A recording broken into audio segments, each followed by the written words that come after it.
বাংলাদেশে ইউএই প্রতিনিধি দলের গুরুত্বপূর্ণ সফর, ভিসা এবং বিনিয়োগে নতুন সম্ভাবনার দ্বার উন্মোচন। দেখুন বাংলা আইটিভির এক্সক্লুসিভ নিউজ। সংযুক্ত আরব আমিরাতের উচ্চ পর্যায়ের একটি প্রতিনিধি দল বুধবার ঢাকায় প্রধান উপদেষ্টা অধ্যাপক ডক্টর মোহাম্মদ ইউনূসের সঙ্গে সাক্ষাৎ করেন। এই বৈঠকে বাংলাদেশের নাগরিকদের জন্য ভিসা ইস্যুতে উল্লেখযোগ্য অগ্রগতি এবং নানা খাতে ইউএইর সম্ভাবনা বিনিয়োগ নিয়ে গুরুত্বপূর্ণ আলোচনা করা হয়। বৈঠকে নেতৃত্ব দেন ইউএইর সহনশীলতা ও সহাবস্থানের মন্ত্রী শেখ নাহিয়ান বিন মোবারক আল নাহিয়ান।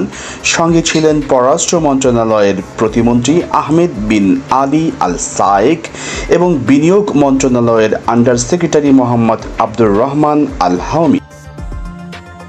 ইউএই প্রতিনিধি দলকে ঢাকার আন্তর্জাতিক বিমানবন্দরে স্বাগত জানান প্রধান উপদেষ্টার বিশেষ দূত লুৎফে সিদ্দিকী। শেখ নাহিয়ান বলেন, বাংলাদেশ আমাদের দীর্ঘদিনের বন্ধু। প্রেসিডেন্টের নির্দেশেই আমরা এখানে এসেছি। এই বন্ধুত্ব ও সহযোগিতা আরও সুদৃঢ় হবে।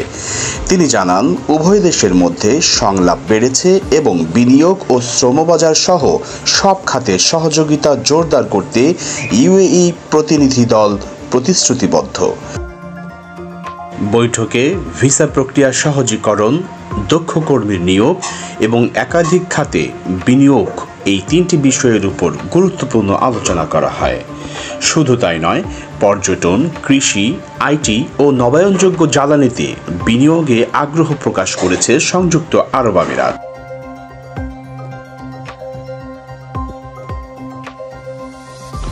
সৌহার্দ্যপূর্ণ ওই বৈঠকে প্রধান উপদেষ্টা অধ্যাপক ইউনূস বলেন, আমরা ইউএই সরকারের সদিচ্ছা ও ইতিবাচক পদক্ষেপের প্রশংসা করি।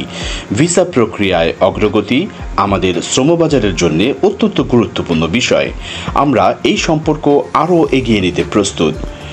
বৈঠকে ইউএই প্রতিনিধির পক্ষ থেকে জানানো হয়, বর্তমানে প্রতিদিন গড়ে 50 থেকে 100টি ভিজিট ভিসা ইস্যু করা হচ্ছে এবং দক্ষ কর্মীদের জন্য অনলাইন প্ল্যাটফর্মে পুনরায় ভিসা চালু হওয়ার আবেদন প্রক্রিয়ার মাধ্যমে হোটেল কর্মী, বিপণন কর্মী এবং বিভিন্ন পেশাজীবীদের ভিসা দেওয়া হচ্ছে। নিরাপত্তা প্রহরীদের জন্য ইতিমধ্যে 500 ভিসা ইস্যু করা হয়েছে এবং আরও 1000 ভিসা অনুমোদনের অপেক্ষায় রয়েছে। বাংলা আইটিভি প্রবাসী নিউজ ডেস্ক।